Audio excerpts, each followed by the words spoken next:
Hey guys, thanks for stopping in. Today I'm going to try cooking a beer can chicken in my Weber kettle with the slow and sear in there. So let's kick the tire and light the fire. I have a 5 or 6 pound chicken in a bucket of brine here, so let me get that out of there and rinse it off. I put this chicken in the brine last night, put it out on my deck to keep it cool because it's been pretty cold at night, so it's been in there about 10 or 12 hours, I guess. Alright, I'm just going to dry that chicken off a little bit now. Brining a chicken makes it juicier and gives it a little more flavor, but sometimes soaking it like that, it can be harder to get crispy skin, so I'm just going to dry the chicken off the best that I can and then rub some butter on it. That usually helps crisp the skin up a little bit. And the brine I used is just the recipe on the box of salt. It's just water, kosher salt, and some sugar. I just mix it up cold and put it in that bucket. I'm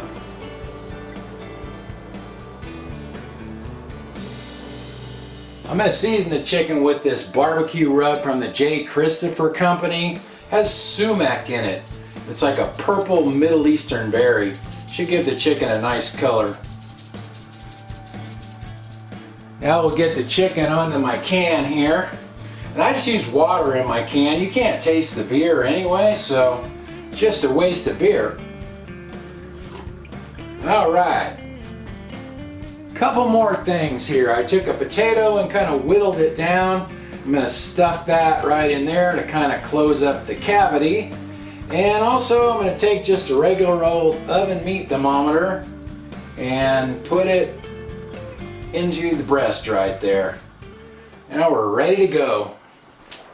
Alright, let's do this. The lid's not going to close if I put the grill grate on, so I have 3 bricks here. One's to set the chicken on, and these 2 here are kind of like a heat shield, and I also cut a piece of foil to put there to kind of keep the side of the chicken from burning. So I have it here. I think my cast iron pan will fit right down in there on top of that brick, I think. Kind of a tight squeeze here. Come on, get in there.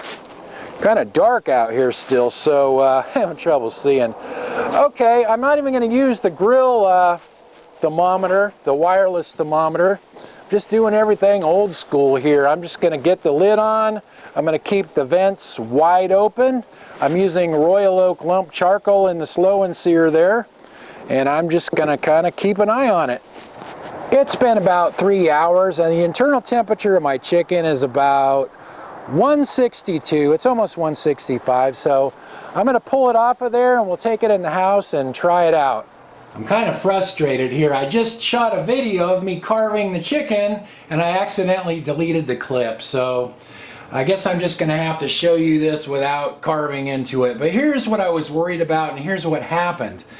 In the kettle, the heat rises, and I had the same problem in my Jumbo Joe. The heat rises, so when you stand a chicken up, this upper part of the chicken gets overcooked. The breast meat's a little dry there, and then when I got down here to the legs, they're not even all the way cooked. You can see this leg here, it's all kind of pink inside. This one was really pink as well. I'm sorry I deleted that. I cut into it and it showed all that right as I was cutting into it. You could see it better. I'm kind of frustrated, but that's what happens. The heat rises in the kettle, and so the top part of the chicken gets overcooked and the bottom part of the chicken doesn't get cooked enough.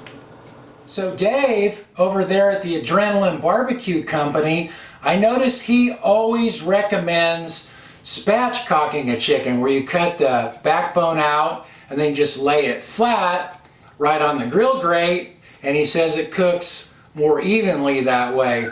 Well, that's a perfect example right there of why he does that rather than try to cook beer can chickens, because you know, the heat rises, you end up with overcooked breast and raw legs. That's a perfect example right there. I had the same problem when I did that in my Jumbo Joe. In fact, one time I turned the chicken upside down and that actually worked better. But actually the best beer can chickens. I used to cook more on my gas grill, where I just put the chicken in a pan like that, and I put it directly over the burner and then shut the lid, and that way the heat would just come up right through the chicken and hit those bottom, the legs, and they came out really evenly cooked that way. Those were the best beer can chickens I ever cooked. But on the Weber kettle, it really doesn't work out too well. Perfect example of what happens right there. Thanks for watching, you guys, and I'll talk to you next time.